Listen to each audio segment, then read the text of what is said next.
everyone. Good morning. Welcome back. Happy New Year. Yeah, Happy New Year. We are recording this New Year's Day. Yes, New Year's morning. So right after getting home from church. Yep, we went to That's church. why we're in our fancy duds. Yeah, and our nice clothes today. Not in my Packer shirt today. It's the feast of I mean it's like Mary Queen of the Universe. Is that what it is? It's some sort of Marian Mother of God. Mary Mother of God. Yeah. She has so many titles. It's all Mary. So the Theotokos. Yep. The God bearer.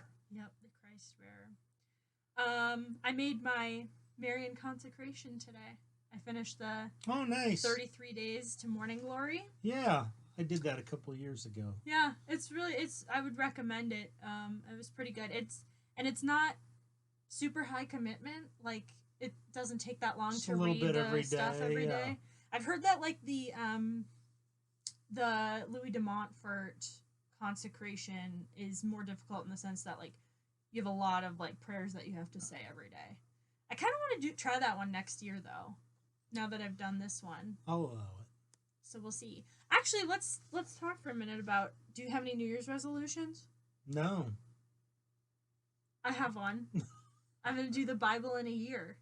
Are you? Yeah, because if you don't know, Father Mike Schmitz. The actual whole Bible in a year, Bible. Or the Bible timeline. If you guys are ever interested, Bible timeline, very nice thing.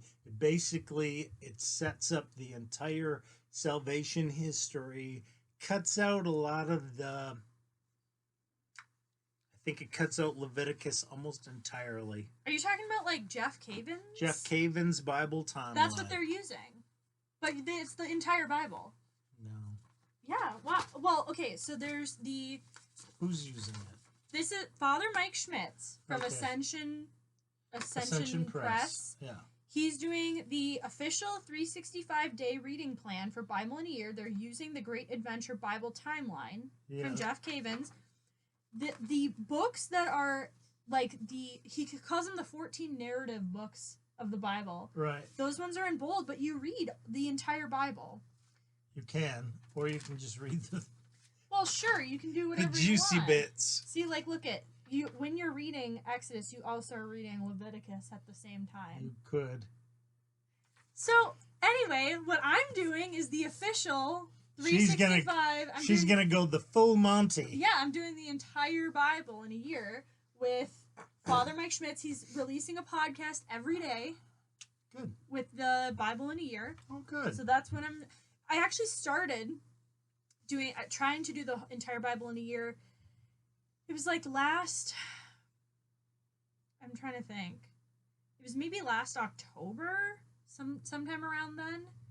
And I started it, and I did really good until the pandemic hit. And then we came to live here for like 6 weeks at the start of the pandemic, and I completely fell off, and I never got back into it. You didn't... I'm trying to remember at our church if we had actually Jeff Cavins come and introduce the Bible timeline in Michigan, back when at St. Mary and St. Joseph's. I didn't know that. It might have been. I know that there was. I think it was a Lenten program where we did kind of an abbreviated thing and read quite a bit of it. And there's also videos that go along with it where Jeff talks about different things like Ham. You know what Ham? Like the biblical character? Yeah, and Shem. Noah's kids? Yeah. Yeah. And Shem was actually the one who was the important one. Shem was the important one. So he made a Shem for himself. He made a name for himself. That was the name that was really important. And then interesting. And he talked about Melchizedek and a lot of that stuff from the early Bible that's really kind of obscure if you don't study it deeply. Yeah. I think. Well, and Jeff Cavins is going to be on the podcast intermittently giving. Yeah, because they're both from Minnesota, right? I mean, they seem to, when the couple of like intro episodes that I've heard, they've seemed to like be pretty familiar with each other. Mm-hmm. So anyway, yeah, I'm looking forward to that. Yeah, so that'll be good. I'm That's hoping I can actually stick with it. Yeah, that's a good. I should. I'm probably gonna do Whole30. My wife is gonna do Whole30, so I've done Whole30 a couple times. you'll be seeing less of me more often. You guys have you and Mom have done it a few times. Yeah, I've done it a few times. It's a good. Yeah, it's healthy. It just kind of gets you, even if you're like, I've never lost weight doing it, but which I think you and Mom both have lost weight doing it. A little bit, yeah. But the point isn't really to lose weight. It's mainly just to, like, first of all, figure out what kind of your foods are that cause you a lot of, like, issues if you have health issues. Inflammation and stuff. But also just kind of, like, resetting your mind and kicking that sugar dragon, as they call it. I've been noticing I've had a lot of, like, joint pain in my shoulders and stuff like that. I wonder if that's because sugar has just been the entire off the charts lately. Even in Advent, I was like, because Advent's supposed to be like a penitential season where you're fasting and stuff. Getting ready for the. So I was like, I'm gonna just really try hard not to eat a lot of sugar, and then for some reason I come here, and it's like, sugar is just here, at my parents' house, like all the time, nonstop. So it's hard, but and then Christmas hit, and of course we're eating Christmas cookies and cinnamon rolls and cake, and because my sister's birthday is the day after Christmas, so we're eating cake, and it is nonstop sugar. So anyway, it would be good to cut back a little bit. Apple fritters from the store. Oh my gosh, those were so good. Anyway, yeah, that's basically what's been going on. And then all the treats from the trivia night. Yeah, because we do trivia. And we always don't have to have sugary stuff. Well, I know, and now we're done doing trivia because we're going back home. And Coach says he's got type 2 diabetes. Our friend who comes over and does trivia with us. I never realized that. Me neither. We always give him a bunch of sugary prizes after trivia, and then he's like, "Yeah, I have type 2 diabetes." We were like, okay." Sorry. Yeah. Well, he was in church this morning, so I leaned over to Mom and I said, "I'm glad we didn't put him in a diabetic coma after trivia last week." So yeah, Coach is what? He's like 80 something. He's getting up there. Speaking of, it's your dad's birthday today. Happy birthday to my dad, 87. I think so. Today. Yep, born in 34. Yeah, and it's 2021. 87 today. He's a New Year's baby. So we're going to probably Hope this year is good to him. Yeah. Gentle. Yeah. We'll probably be Zooming with him at some point today, saying happy birthday and all that. So yeah. That'll be good. That is one of the good things that, I think Zoom, the whole COVID, we talked about, did any good come out of COVID? I think there has been some good. Yeah. I know that in mental health, services to people in rural areas have gotten better because people can now be served from home. Yeah. It used to be that Medicaid and Medicare would only pay for services that were provided in person. Mm. So people who had transportation issues and such had real problems.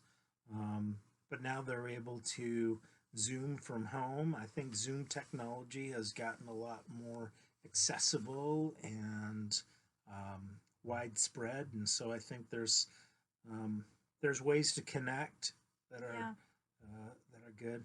So. Well, even just like people who are with their families so much more because now they're working from home, or people who are moving away from bigger cities because they're not happy there and they're realizing I can do my job from anywhere. Right. Those are good things if that's increasing their quality of life. But also, like, specifically your parents, they never had internet at their house until COVID. Until they had to. Yeah, because my grandfather, your father... Oh, I know. I know. Well, I'm explaining for the folks at home. He does a lot of work on the computer, but he always did it at the public library on the computers. I bought him a computer back in 2001 Did you? or something like that. Yeah, he never turned it on. He eventually gave it back to me. I didn't know that. That's interesting. Yeah, he just didn't want to hook it up to the internet because he didn't want to pay $10 a month or whatever it was for the dial-in back then. Yeah. But so now because once the library shut down and he couldn't go there anymore, he was like, well, we're getting internet. Yeah. So they bought a little Chromebook and they got internet. And it's actually so nice for my grandma because my grandma, you know, she loves being able to see us and my kids especially. And she, you know, it's like when Grandpa does too. Well, I know, but he was less he wanted to not pay the internet fees more than he wanted to see them. Or you know, I mean, on a regular basis. Just out of principle. Yeah. He will deny himself anything. Yeah. He'll be generous and give everybody else whatever they want, whenever they want it. But he'll deny himself anything. Well, and he's also like he's very anti-contracts in the sense of like internet contracts and phone contracts. He thinks that that's always like a scam, basically. Yeah, he's a depression baby. Yeah. He's very, very fiscally tight. Conservative. But now we've been, luckily we've been able to Zoom with them. Yeah. Through the whole pandemic, and they get to see the kids every week, and so that's been a good thing for sure. So, well, we have are there any other updates you want to give? We have a lot of suggested topics and content from people today, which is really nice. Keep it coming. If you want to hear us talk about anything, leave us a comment, send us an email, get in touch with us on social media. All that stuff is in the description. You can text me if you know me. I'm not giving out my number, but you can, if you know me, feel free. It's 867-5309. So we had a suggestion that we should make an episode about what is libertarianism. Yes. But I don't know. We're not going to do that today. And my dad's kind of hesitant. Your mother. Yeah, my mom. My dad's kind of hesitant to do that because, well, why are you hesitant? It's a broad subject. Yeah. We can hit on some basics though of what libertarianism is, and from just a off the cuff, not doing research kind of thing. Actually, here, wait. Let's do this. Let's set a timer for like 5 minutes. Try to do what is libertarian in 5 minutes. Just because I feel like if we let ourselves, you know, we'll go crazy, we'll talk for like 25 minutes plus about what is libertarianism. So let's just say, hold on, 5 minutes, and we'll try to talk as much as we can. Okay. All right. Go. All right. So obviously freedom has been a concern for people throughout the ages. Liberty of the individual became much more of an issue in the like the Renaissance and beyond, the Age of Enlightenment. People started to get interested in things like that. People started to say, hey, why do we need to have all these authorities over us?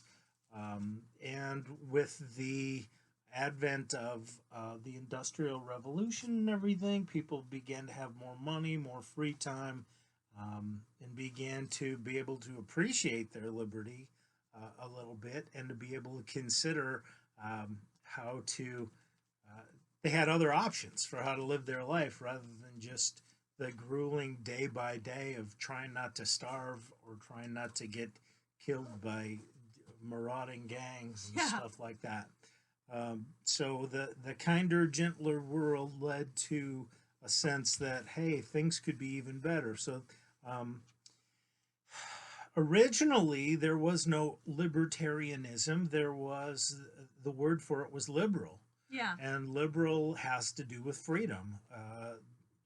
You know, people were looking to be free from the constraints of traditions and the traditional social structures. And one of the, obviously, there was a lot of movements in England and such, and those kind of fed into and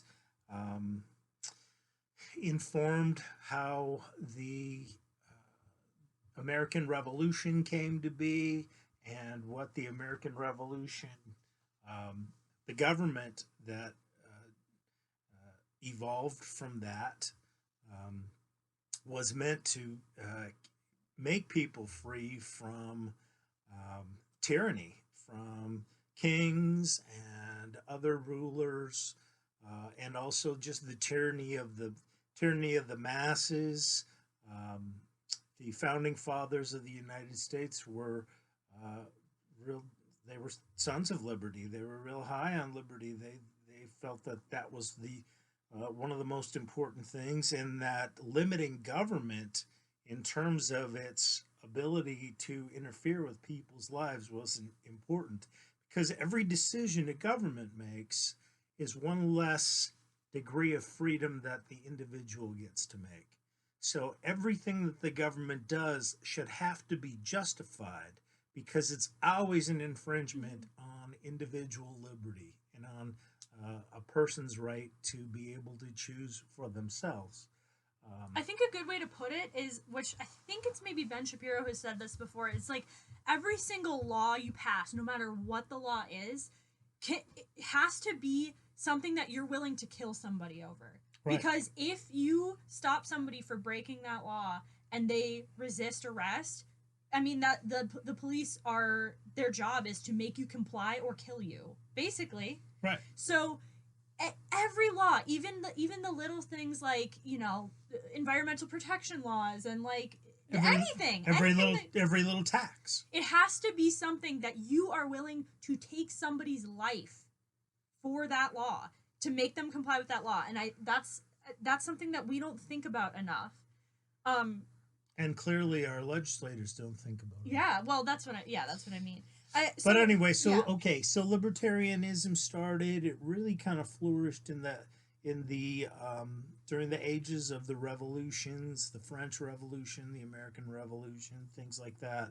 A lot of thought thereafter about how to best focus on that. A lot of it started after that. There came to be a lot more consideration of economic principles and the free market system, and Adam Smith's Wealth of Nations. And once people actually had money to spend instead of just trying to make enough to get by. Right. Once there was a consideration about what should we do with our money, how should we spend it, then they thought about, hey, this is our money. Why is the government deciding what we should do with it? Or why is the government taking it? And who has a right to it? And property rights became a huge issue.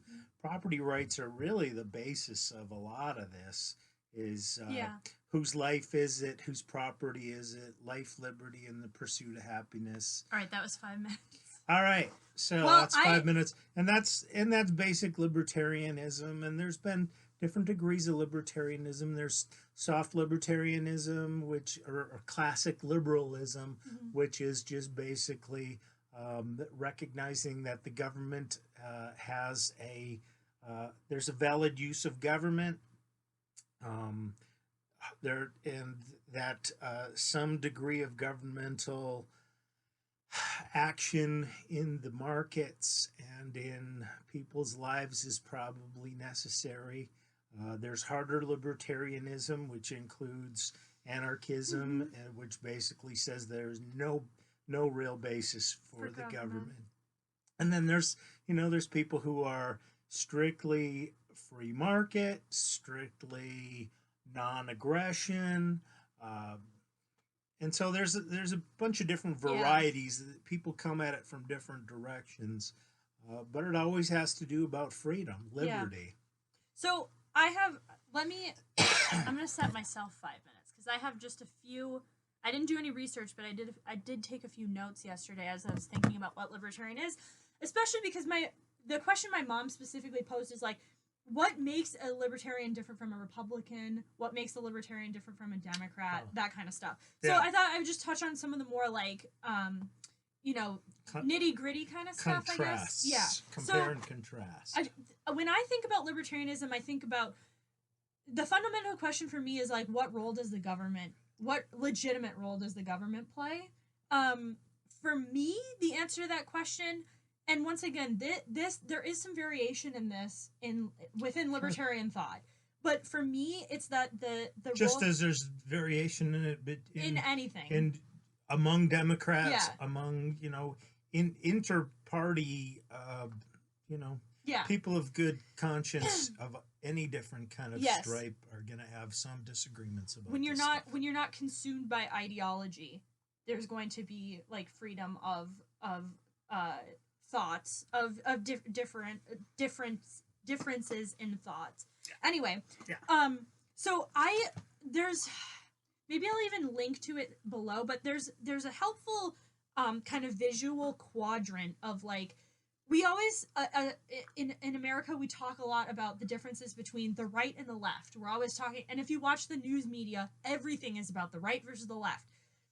Reds and blues. What the right versus the left is essentially differences between economic policy and social policy. Yeah. But what I find more interesting, and what I think the news media is never going to cover, is the up and down, kind of the x-axis, or the y-axis, which is totalitarianism versus libertarianism.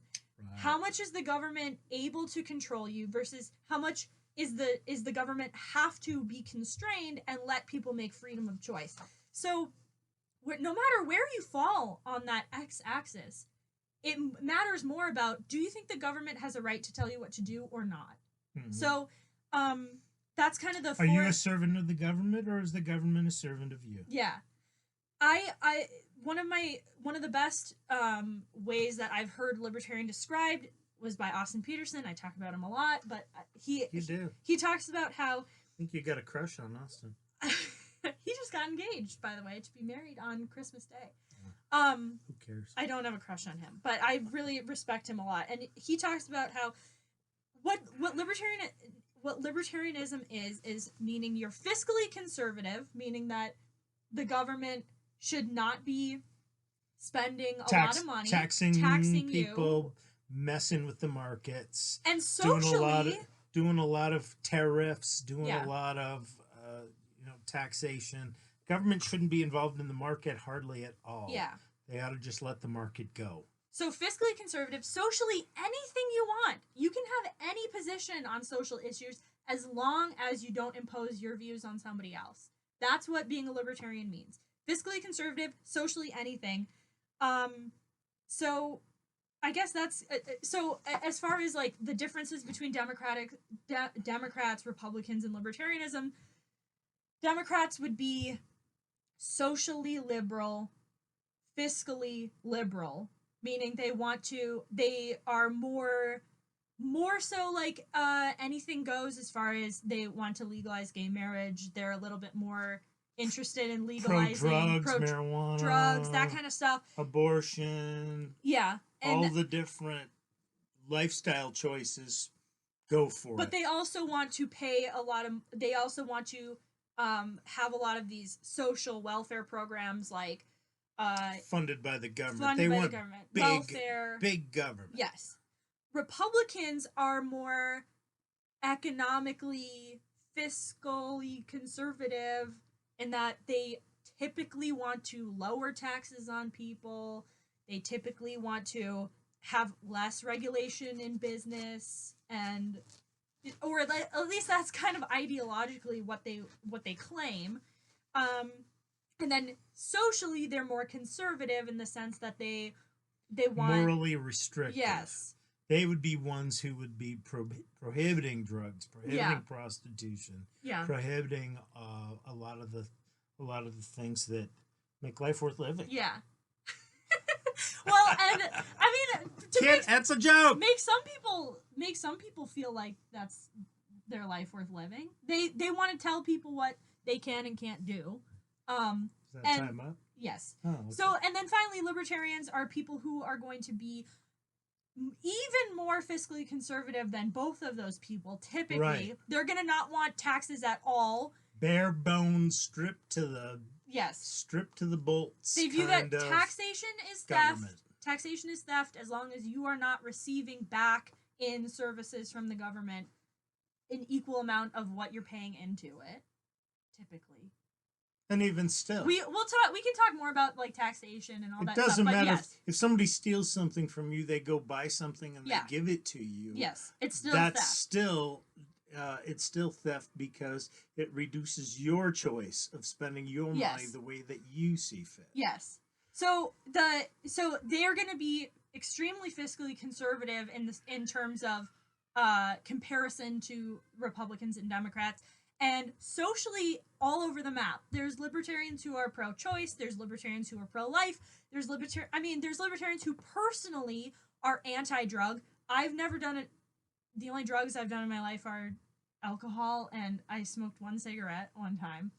I don't do drugs. I don't have an interest in drugs. Shame. I think doing drugs actually makes you an idiot and makes you like I don't want to be around you. Why do you think they call it dope?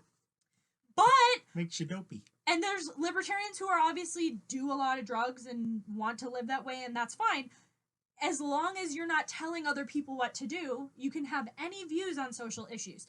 I have lots of things that morally I think are right or wrong, but I'm not going to legislate them because I don't think it's the government's job to tell people how to live. That's basically all I wanted to cover. I really want to talk more sometime about negative versus positive rights. But I think that's more of a does that feed into the whole question of freedom? So libertarians only have believe that the only rights that exist are negative rights, meaning rights that you're not going to be obstructed from fulfilling your own desires and interests and making your choices and living your life the way you want to. Your activity is not going to be constrained. So you have a right to life in the sense that no one can take that away from you. You have a right to pursuit of happiness in the sense that no one can take that away from you. Or tell you what your happiness consists in. Yeah. You have a right to property in the sense that no one can take it away from you. So all of these things we're not giving you anything, but nobody can take from you. Positive rights are like, you have a right to health care, you have a right to education, you have a right to whatever the government wants to give you. Things that people can give you. Yes. We don't or take away or control in any way. The libertarians do not believe in positive rights. Right. They only believe in negative rights. So that's kind of a huge fundamental difference between actually any other political system, because even Republicans claim, a lot of Republicans would claim to not believe in positive rights, but they're guaranteeing coverage for pre-existing conditions and all this stuff in healthcare. At this point, they are they're vote grubbers. Yes, they are. Exactly. They all are vote grubbers. Yeah, they're not Republicans, Democrats. They're all the same. They're unprincipled political actors. Yeah. So that's how can you tell if a politician is lying? They're speaking. Their mouth's moving. Their lips are moving. Yeah. And then so we believe that the only other two things I wanted to say is we believe that voluntary systems always work better than governmental systems. So, like, people will often say, oh, you libertarians, you don't care about the poor and the dying and the elderly and all this stuff. Right. That's not true. We just believe... no. That's not true. We just believe that charity, voluntary charity always works better than the government trying to come in and take care of those issues. Local people trying to take care of their own communities are always going to be better than bureaucrats trying to fix those issues. And if you believe in a sense of dignity and virtue, then you have to ask yourself, is it better that the government takes 1/10 of my money or more and gives it to poor people in order to enrich their lives? Under the threat of, if I don't give it, they're going to shoot me. Yeah, and or take put me in jail or whatever. Which is basically, so my cooperation with that is basically obedience. Yeah. Versus if I feel in my heart, because some sort of religious or other kind of just moral obligation that I need to take care of the least of my brothers, and I do that out of love in my heart, is I am actually able to perform a virtuous act. Yeah. Rather than just an obedient act. Yeah, exactly. It's good to be obedient. I think it's important to be obedient to our legitimate authorities. To legitimate. Who are the illegitimate authorities is the big question that goes on. And when government starts taking over these different kind of social projects that traditionally have been fulfilled by neighborhoods, by churches, by different organizations, philanthropic organizations, they reduce the amount of actual virtue that takes place in the country. Yeah. And they're less efficient because governmental actors, bureaucrats are paid. Yeah. And so people who tend to be like, the Rotary Club, let's take for an example, the Rotary Club gets together, they decide, okay, we're going to do this project, we're going to help some folks out, whatever. They volunteer their time, their talent, and their treasure. They're not paid to do that. So they money, tend to act locally, so that they know who needs, help. They can see, who needs things, rather than just have it be on a demographic basis or whatever. It's just more personal. It's just more virtuous. And when the government gets involved in it, the government is not a medium of love. The government should really be a medium of service, and a very specified service that can't be provided by other people. Yeah. So. And I think, and more than I want to say, should we just talk about this for a little bit longer and then talk about the other stuff later? Oh, okay. Because say what you want. Yeah, I think that, I think it's important talking about the role of the government. Grandpa always says the role of the government is to provide for protection from external and internal actors, aggressors. And any kind of aggression that goes on needs to be, so the government needs to provide for a military defense if external governments or states decide that they're going to aggress against us, and also to police the country. Yeah. And that is it. Yeah, I agree in that, but when you say protection, I think the important thing is saying protecting people's rights. You're not necessarily protecting people, because life and property. Yeah, you're protecting people's rights is the fundamental role of the government. So you're protecting people from, like you said, internal and external. So the making a privatized military is possible, but I think that it's one of the very few things the government does better than individuals can do is making a military, because it's just such a once again it's like economies of scale kind of issue. But should there be a standing military? Well, I mean, the foreign policy, libertarian views on foreign policy are something that vary a lot, actually. But I think they tend to be pretty non-aggressive too. That the interactions between states need to be very similar to interactions between individuals. The only justification for any kind of aggression is for self-defense and protection, not for straightening other people's stuff out. Yeah, because they're rude. I definitely agree. I think something that Democrats and libertarians can agree on is that the military is probably way too big. And if you have a standing military,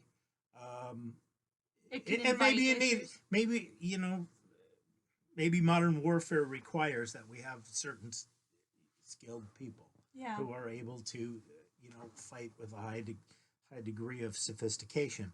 But, because we're not grabbing our muskets. torches and pitchforks and Or that. heading out and Yeah. taking on things anymore. Yeah. It's more, it's pretty sophisticated Yeah. now. So maybe that needs to be the case. The only problem is when you have a hammer, a lot of things start to look like nails. A lot of things start to look like they need to get beat on. Yeah. And when you have an army, a lot of things start to look like, hey, maybe we ought to go and shoot at them. Yeah. And make them do what we want them to. So, yeah, I mean, that's a question for another day, I think, and that's a huge question. Like, honestly, I'm not sure it's a question that can be answered. Yeah, exactly. It's such a big, and it's honestly something that I don't have a super strong stance on one way or the other. Like, I can definitely see it's kind of an issue between like reality versus ideals. Like, in an ideal world, I would love to have like very minimal involvement in any other foreign country, meaning no involvement in foreign countries, and only self-defense. And maybe even dissolve the sense of foreign and just have a sense that, okay, we're all in this world together. We're all in the same boat. That there is no, a lot of libertarians would say, people who are born in Mexico have as much right to live in the United States as people who are born in the United States. That nationalism is another form of aggression in that it excludes certain people unnecessarily. But once again, as a libertarian, my ideal world would be no border wall. Anyone who wants to come and work and live in America is free to do so. They come in peace. That only works, though, if we don't have a welfare state. Right. Because if you have a welfare state where you're saying anyone who wants to come live here can come live here, and also if you're poor and destitute, we'll pay you, then that breaks down quick because there's a limited amount of resources in the world. I think that the one of the important things to talk about is that libertarianism is based on a view of humanity, in the sense that every human being is equal. Yes. Fundamentally equal. Everyone has equal rights. And equally prone to selfishness and aggression. Sure. And needs to have limitations on their ability to aggress against others. Yes. But where I was going with that... We're all sinners. Yes, that's definitely true. Where I was going with that, though, is that when we talk about taxation being theft, this is what convinced me to be a libertarian. It was in... So I've considered myself a libertarian since high school, although I hadn't really thought too much about it. But what convinced me is I took a class in college that was a social and political philosophy class. I was a philosophy and zoology major. I took meaning unemployed. So I took a social and political philosophy class in college where we had to read all these fundamental texts of different philosophies of political life. We read libertarian texts, and we read like actual Marxism and all this stuff, and we read like Robert Nozick and who's the guy who did Stuart Mill. Yeah, John Stuart Mill. We read about the I'm gonna mess this up, but one of the guys talks about, if you didn't know your kind of place in society, how would you build society so that wherever you ended up would be fair or whatever. Mm-hmm. Anyway, we read all these different things, but once I realized that anytime you have taxation at all, but especially taxation in the sense that you're taking something from somebody and paying it out to another person. Mm-hmm. I actually think taxation is fair if it's only paying for the military and the police. Mm-hmm. I think that that's kind of the Because those are things that everybody needs and everybody has equal access yes, to. everybody benefits from them equally. Once you're saying, though, I'm going to take money from you to pay for this person's health care or this person's education or this person's food stamps or this person's literally anything, that is stealing. That's stealing from one person, giving to another. What does that fundamentally do? It fundamentally makes, let's say they're taking money from me and giving it to you. That is making me I like that. Let's say that. That is making me a slave. It's slavery because you are forcing me to work, and I am not enjoying the benefits of that work. Right. You are enjoying the benefits of that work. That is making me your slave. Right. Once I realize that any system that is a welfare system that's paying other people off of the income of another is a slave system. Once I realized that, I realized slavery is always wrong because every person is fundamentally equal. Every person has individual rights, and slavery is always infringing on those rights. That's when I realized libertarianism is the only moral system of politics. So I guess that's that kind now, of. see, devil's advocate, a lot of socialists would say, well, capitalism basically ends up being the same way because people with capital are able to make deals with poorer people to work for them. They enjoy the fruit of those poor people's labor, and they get some of the benefit of that labor, and the people who are working don't get all of the benefit of their labor. Yes, but ultimately... But it is a voluntary... That's a voluntary transaction between people. And if you don't like it, you can find you can go start acquiring your own... You can acquire capital and create your own business. Or incorporate with a bunch of other folks and say, okay, hey, I'm sick of working for, Mr. Smithers down at the nuclear power plant. Let's start our own nuclear power plant and run it, and we'll benefit from it, and we'll, to heck with him. That'd be fine. Go ahead. There shouldn't be a problem with that. Unfortunately, when the government starts to get involved, there's all these regulations and there's all these things, and you need all this money and influence. And instead of it being actually a free market, it becomes crony capitalism, and it's just another way for people to, people give money to politicians.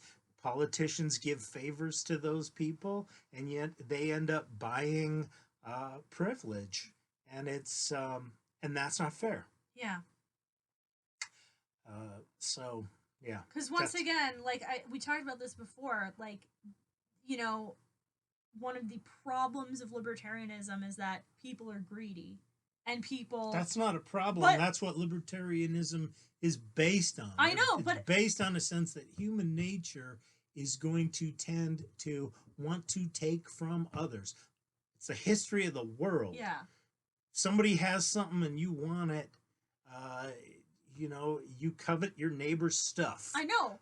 Well, and my point is... And then you want to take it away, and that leads to murder. I know, and the point that I'm trying to make is the issue with libertarianism is that there's going to be...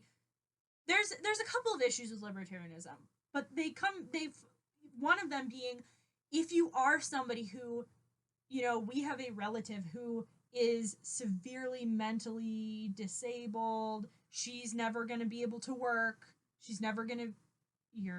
Yeah, I know. She can't support herself. She can't. And it's like in a free market capitalistic world, it's like people like that get left behind, and people like that rely on the kindness of strangers. So they rely on charity, or they rely on family, and isn't it better to rely on charity and family than to rely on the government? Yes.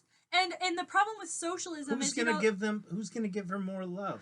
Some state hired person to take care of her, or her family. Yeah, clearly her family or her community, her church community, whatever. Yeah. Like, yeah. So one of the points I was trying to make was every system is built on greed. When you think about a socialist system, you know, the idea of like, hey man, let's all work together and just share the benefits of our labor, like throw it all in a big pot, and whoever can put stuff in. Whoever needs to take stuff out, take stuff out. To each according to his ability. Kumbaya. Or from each according to his ability, to each according to his need. Like, of course, that's a beautiful idea. And that's how families work, by the way. In my family, it's my husband, myself, and my 2 kids. Guess what? My kids contribute almost nothing to our family. Except joy and beauty. Of course. But I'm saying material, we can't eat on joy and beauty. Materialistically, we need somebody but without joy and beauty, you have no appetite. There's nothing to eat for.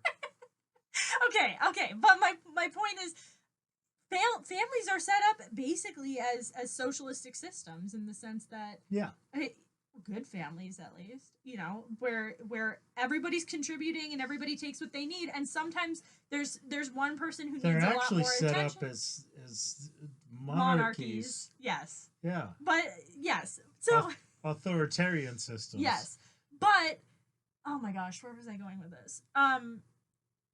The point is, so socialism is a beautiful idea, but when you get far enough out from it, then there's always going to be people who try to cheat the system, who say, sure, well, if I'm gonna get my loaf of bread, whether I do any work or not, then I'm not gonna do any work. Right. I'll stay home and watch The Price is Right. And divorcing work and the products, labor, and the products of that labor is just fundamentally contrary to human nature. That's honestly why socialism is worse than libertarianism, is because it ignores human nature. It ignores that people have a need to be useful and a need to work. And it ignores the fact that there are always going to be people who game the system. In any system ever, there's going to be people who are greedy. There's going to be people who are lazy. And libertarianism is the only system that says you can be anything you want, but you have to be responsible for the consequences of your actions. And we will even allow you to starve yourself to death. If you decide that you don't want to work, don't work. Don't get food. Don't eat.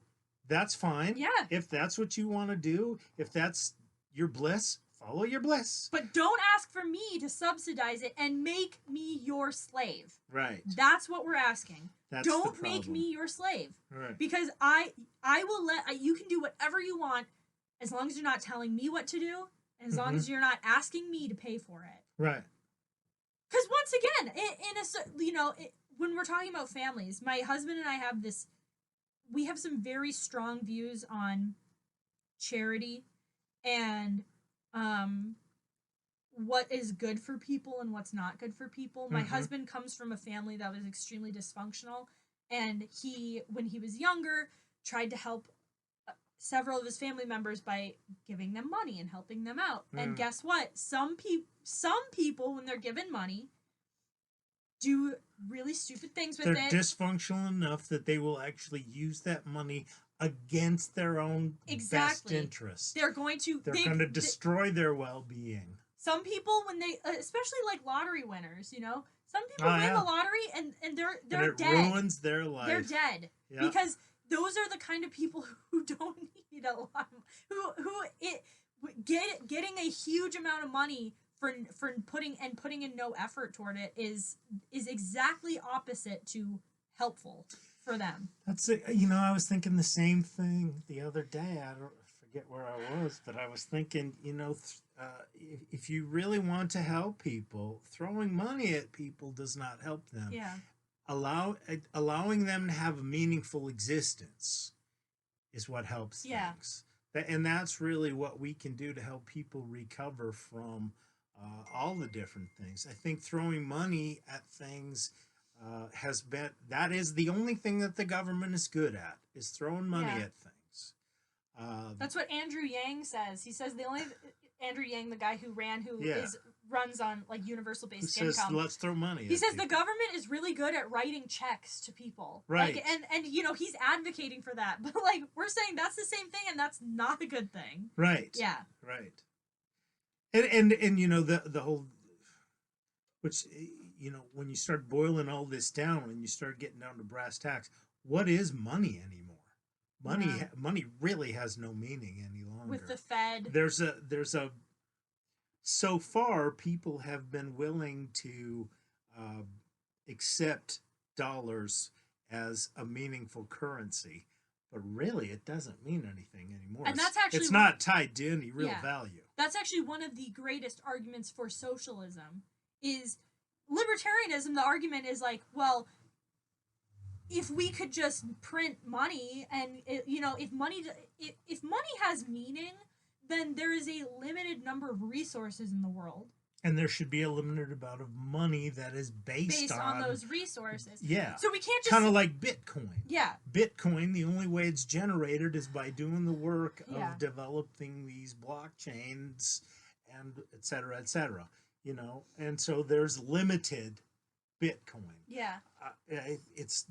At present, it's limited. Yeah. There's some stuff that's being mined all the time, just like gold is being mined, which is why gold traditionally has been a valuable thing, because it's a limited resource. Mm-hmm. Is it overvalued? Hell yeah.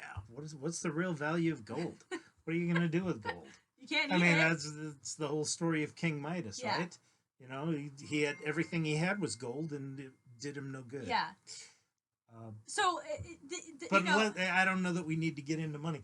You started on this because you said the thing that made me turn to libertarianism in the first place was reading these different things. And it was about... And comparing it to socialism and comparing it to other ideals of government. Yeah.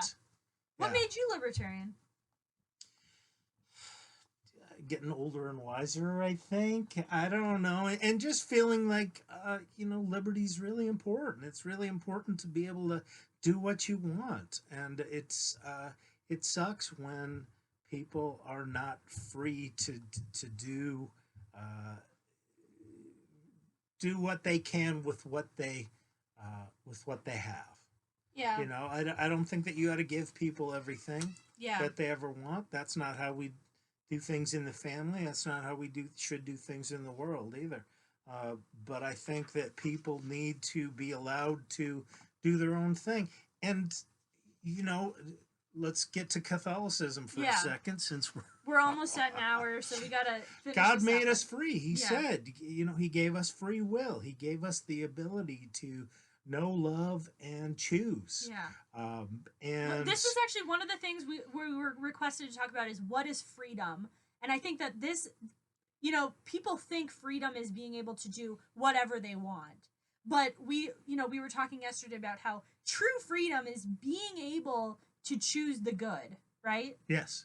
Being able to choose to your benefit. Like, of course, being like, you could call it freedom to say, I'm free to drink until I die.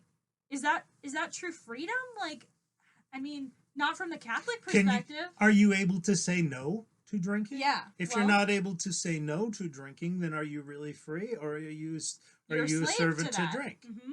You know, are you able to say no to anything? Are you able to choose? Yeah. When you're able to choose the good, that's really freedom. Yeah. You don't have to choose the good. Yeah. God said, before you, I put fire and water. I put life and death. Choose life that you might live. Yeah. But he didn't say we had to choose life. He just suggested it. Yeah. Yeah. You know?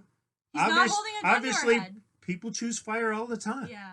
You know, people choose all kinds of things that are very hurtful to them, and they need to be free to do that. Yeah. And the government needs to make them free to do that.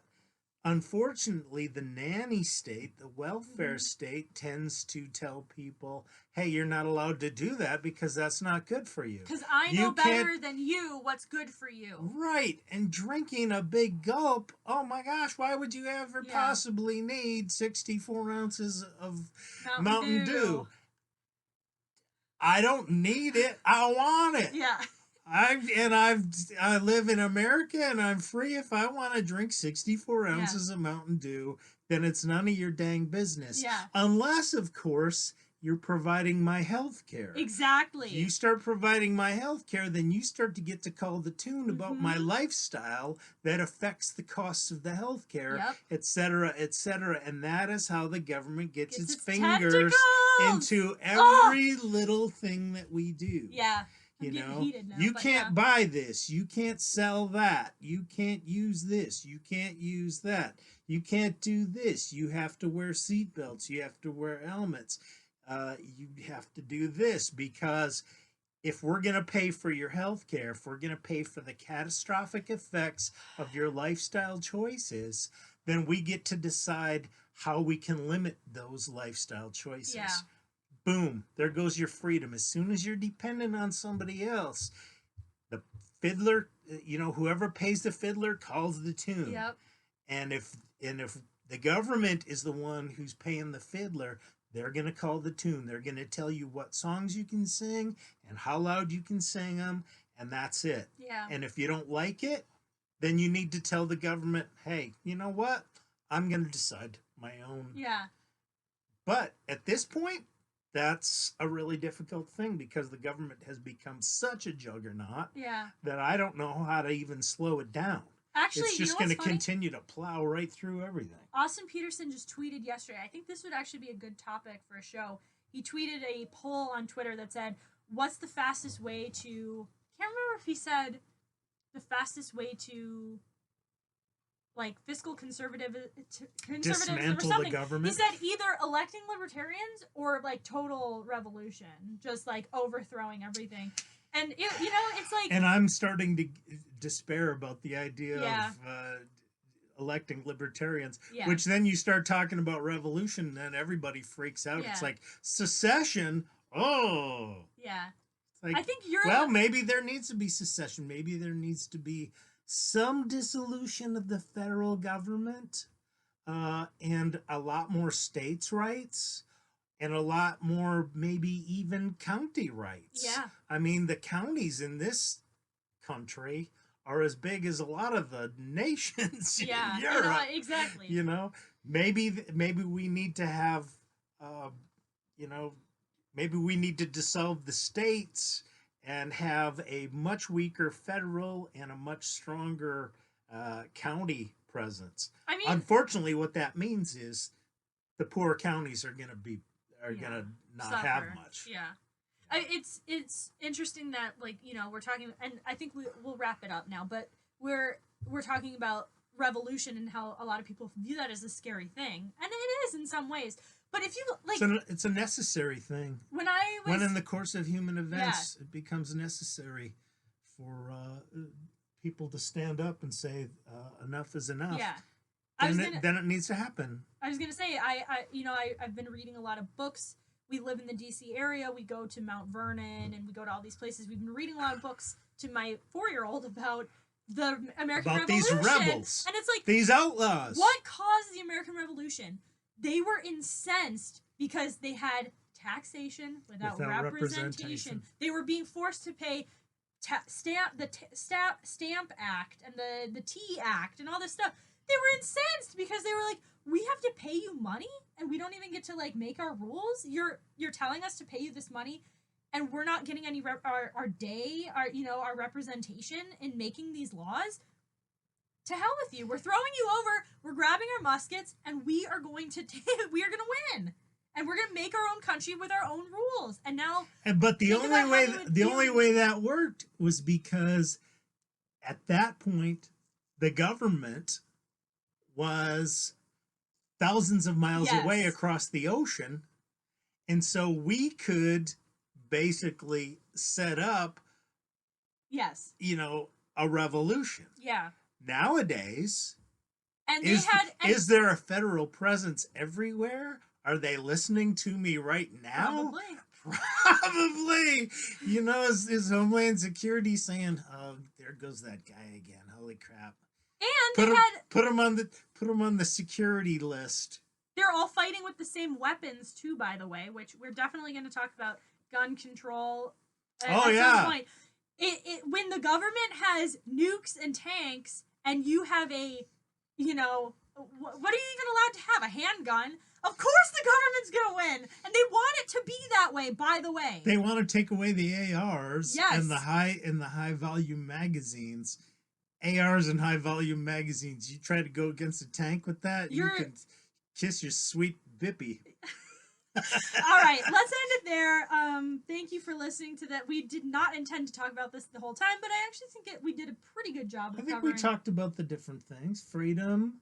There's so much more you can learn about libertarianism, and fundamentally, God made everybody equal. God gives everybody rights, and libertarianism is the only system that equally protects everybody's rights and doesn't make somebody a slave to somebody else. So that's why libertarianism is the best political system, and the best political system for Catholics who believe that people are fundamentally equal. And that's all I wanted to say about that. But let's end it, and we will talk to you guys next time. May God bless you and keep you. May he let his face shine upon you. And let's have a wonderful 2021. Yeah! All right. Bye, everyone.